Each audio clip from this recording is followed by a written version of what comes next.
Welcome back to Another World Audiobooks. It is great to have you here, as always, as we carry on with the return of Tarzan. Yeah, it's funny, like, reading older books like this, how you just get introduced to new vocabulary that you didn't know was a thing. How about some Stygian darkness? That's pretty cool. Listen to the outro where I give you the lowdown on what that is, if you want to learn, or if you don't already know.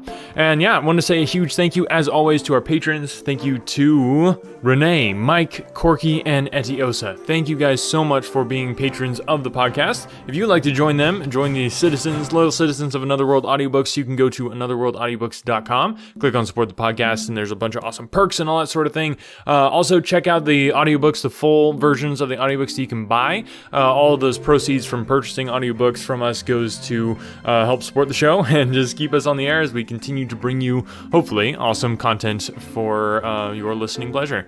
And speaking of listening pleasure, let's get right to it. Without further ado, I give you the next chapter of The Return of Tarzan. Chapter 19. The City of Gold. The very night that Tarzan of the Apes became chief of the Waziri, the woman he loved lay dying in a tiny boat 200 miles west of him upon the Atlantic. As he danced among his naked fellow savages, the firelight gleaming against his great rolling muscles, the personification of physical perfection and strength, the woman who loved him lay thin and emaciated in the last coma that precedes death by thirst and starvation.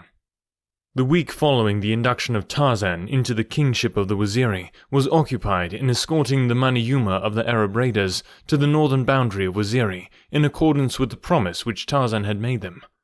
Before he left them, he exacted a pledge from them that they would not lead any expeditions against the Waziri in the future, nor was it a difficult promise to obtain.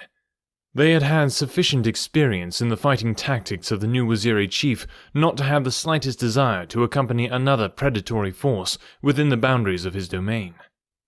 Almost immediately upon his return to the village, Tarzan commenced making preparations for leading an expedition in search of the ruined city of gold, which old Waziri had described to him. He selected 50 of the sturdiest warriors of his tribe, choosing only men who seemed anxious to accompany him on the arduous march, and share the dangers of a new and hostile country. The famous wealth of the fabled city had been almost constantly in his mind since Waziri had recounted the strange adventures of the former expedition, which had stumbled upon the vast ruins by chance. The lure of adventure may have been quite as powerful a factor in urging Tarzan of the Apes to undertake the journey as the lure of gold, but the lure of gold was there too, for he had learned among civilized men something of the miracles that may be wrought by the possessor of the magic yellow metal. What he would do with a golden fortune in the heart of savage Africa it had not occurred to him to consider. It would be enough to possess the power to work wonders, even though he never had an opportunity to employ it. So, one glorious tropical morning, Waziri, chief of the Waziri, set out at the head of 50 clean-limbed ebon warriors in quest of adventure and of riches. They followed the course which old Waziri had described to Tarzan. For days they marched, up one river, across a low divide, down another river, up a third, until, at the end of the 25th day, they encamped upon a mountainside, from the summit of which they hoped to catch their first view of the marvelous city of treasure. Early the next morning, they were climbing the almost perpendicular crags which formed the last but greatest natural barrier between them and their destination. It was nearly noon before Tarzan, who headed the thin line of climbing warriors, scrambled over the top of the last cliff and stood upon the little flat tableland of the mountain-top. On either hand towered mighty peaks thousands of feet higher than the pass through which they were entering the Forbidden Valley. Behind him stretched the wooded valley across which they had marched for many days, and at the opposite side the low range which marked the boundary of their own country. But before him was the view that centered his attention. Here lay a desolate valley, a shallow, narrow valley, dotted with stunted trees and covered with many great boulders. And on the far side of the valley lay what appeared to be a mighty city, its great walls, its lofty spires, its turrets, minarets, and domes showing red and yellow in the sunlight. Tarzan was yet too far away to note the marks of ruin. To him it appeared a wonderful city of magnificent beauty, and in imagination he peopled its broad avenues and its huge temples with a throng of happy, active people. For an hour the little expedition rested upon the mountaintop, and then Tarzan led them down into the valley below. There was no trail, but the way was less arduous than the ascent of the opposite face of the mountain had been. Once in the valley, their progress was rapid, so that it was still light when they halted before the towering walls of the ancient city. The outer wall was 50 feet in height, where it had not fallen into ruin, but nowhere, as far as they could see, had more than 10 or 20 feet of the upper courses fallen away. It was still a formidable defense. On several occasions, Tarzan had thought that he discerned things moving behind the ruined portions of the wall near to them, as though creatures were watching them from behind the bulwarks of the ancient pile. And often he felt the sensation of unseen eyes upon him, but not once could he be sure that it was more than imagination. That night they camped outside the city. Once, at midnight, they were awakened by a shrill scream from behind the great wall. It was very high at first, descending gradually until it ended in a series of dismal moans. It had a strange effect upon the blacks, almost paralyzing them with terror while it lasted, and it was an hour before the camp settled down to sleep once more. In the morning, the effects of it were still visible in the fearful, sidelong glances that the Waziri continually cast at the massive and forbidding structure which loomed above them.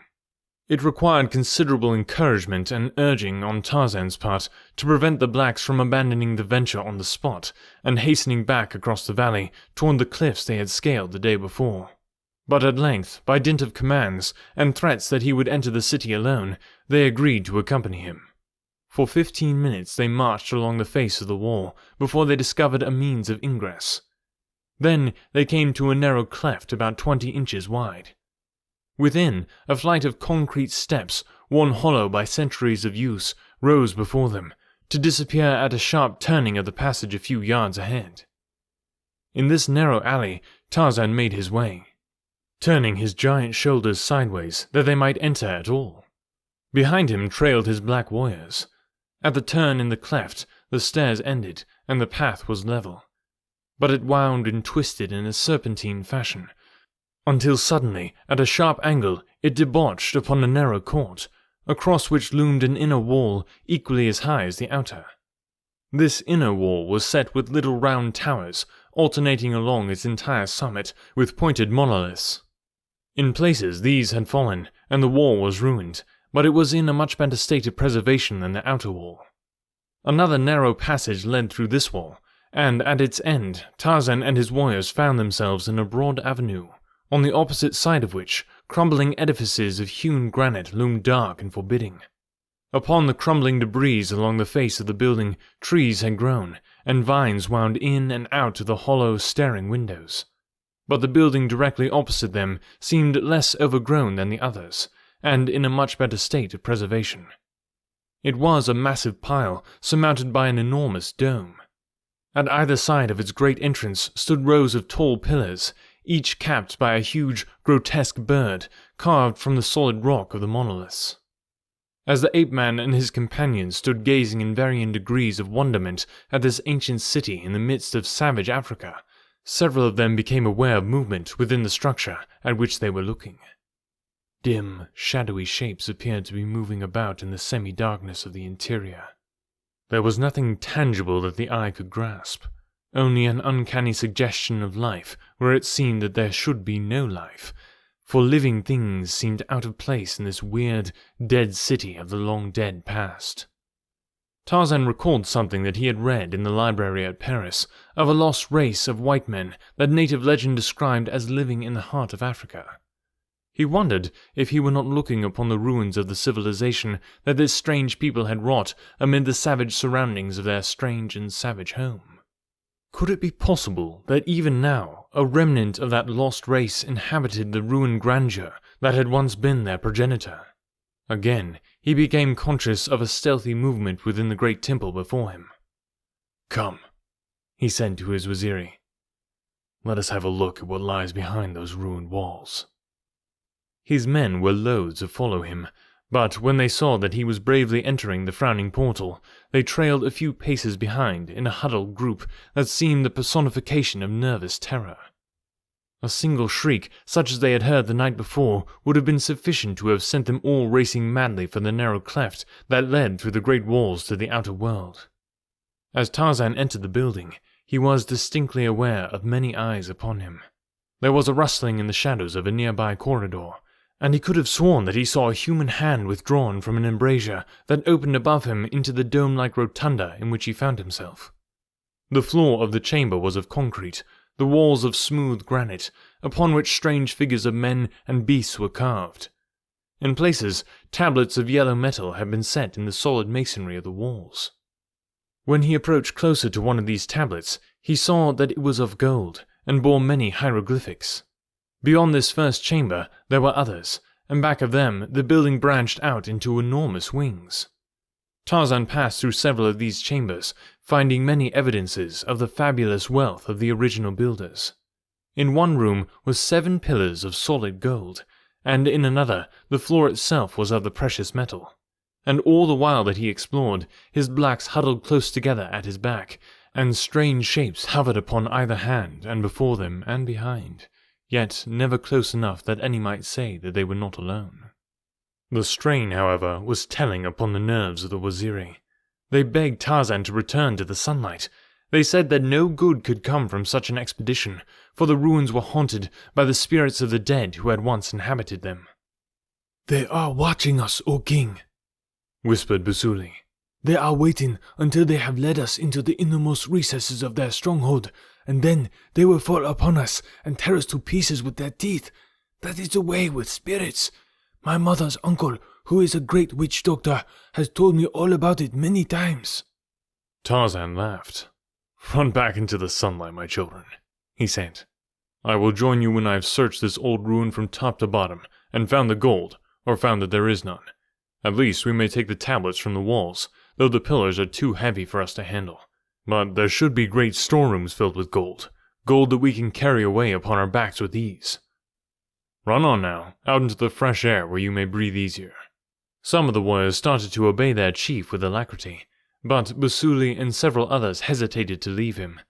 Hesitated between love and loyalty for their king, and superstitious fear of the unknown. And then, quite unexpectedly, that occurred which decided the question without the necessity of further discussion.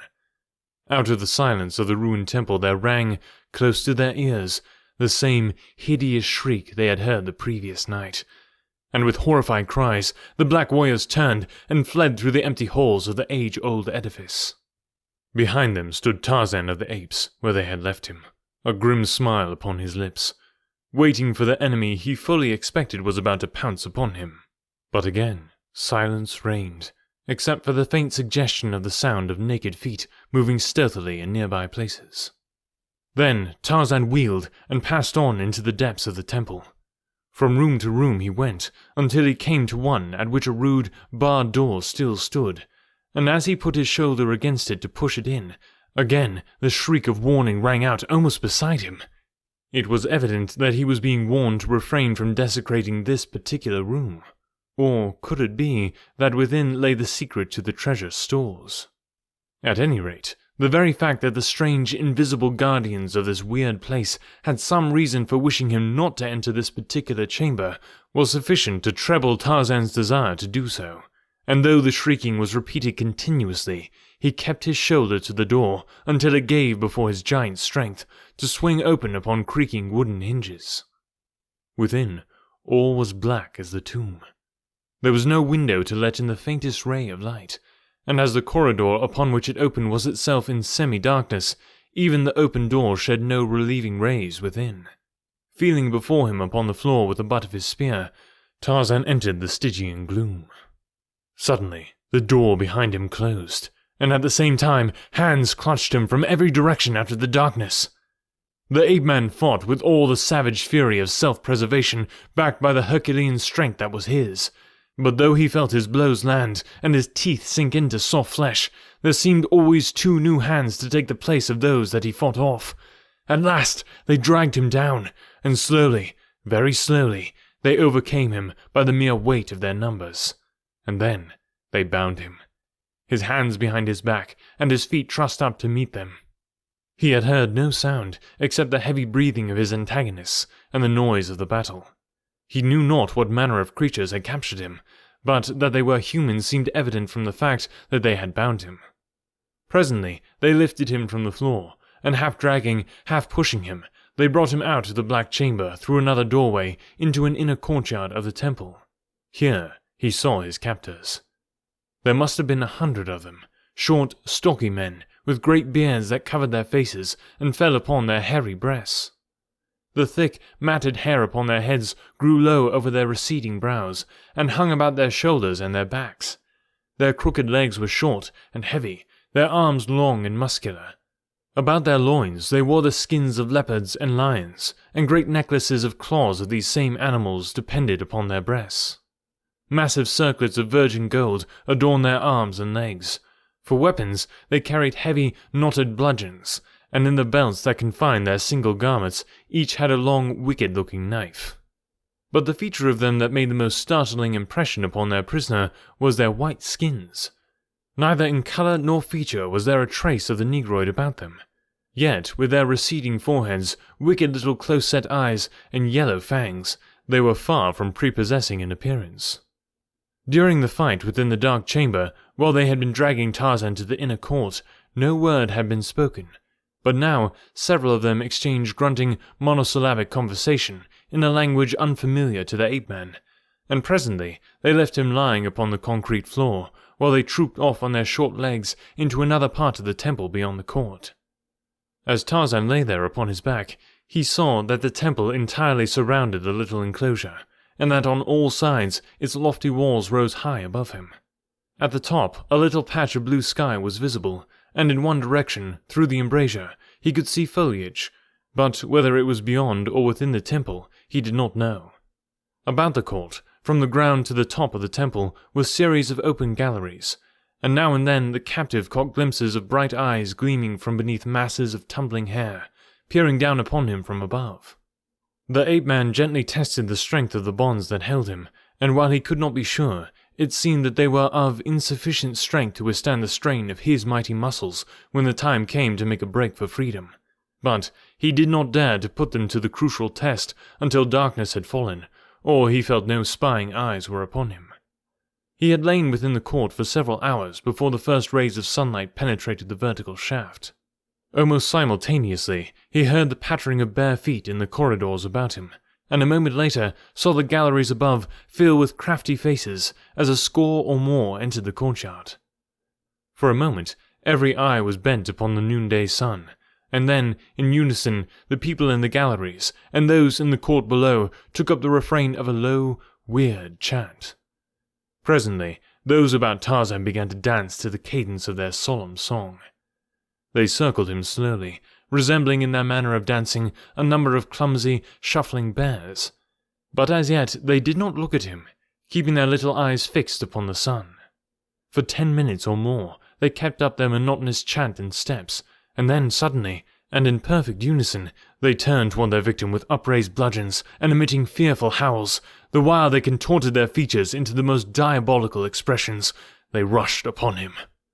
At the same instant, a female figure dashed into the midst of the bloodthirsty horde, and, with a bludgeon similar to their own, except that it was wrought from gold, beat back the advancing men.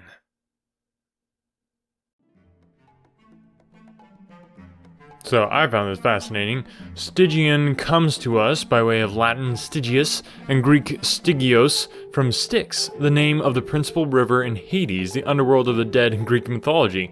This is the river over which Charon, the boatman, was said to ferry the spirits of the dead. The Greeks and Romans would place a coin in the mouth or hand of the deceased to serve as fare.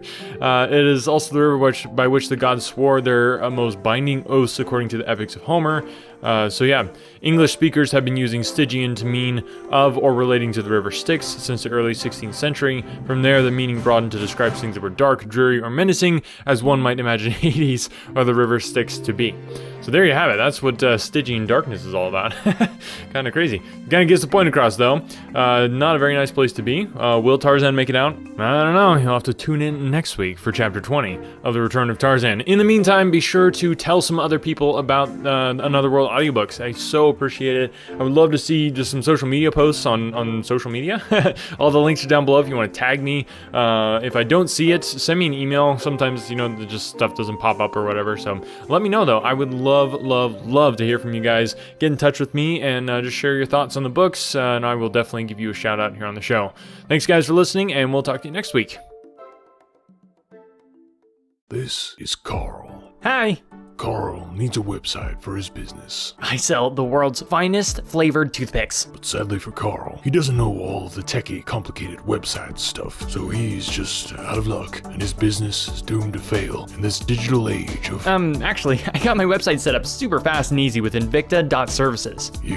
What? Yeah, it was super easy. I just picked the style I liked, made a few quick, simple customizations, and bam! Awesome website where I can sell my flavored toothpicks. Well, that's, amazing. I was going to say, probably expensive. Actually, getting a website with Invicta starts at only $24 per month. $24 per month? That's less than what I spend on vocal creams per month. It's awesome. It gets you website hosting, a beautiful, professionally designed, customizable template, ongoing site maintenance, regular WordPress plugin, and template updates. I don't say this often, but wow. I know, right? Invicta.services, the simple, affordable way to get a beautiful, professional website for your business. Just go to Invicta.services to launch your website today. That's Invicta, INVICTA.services.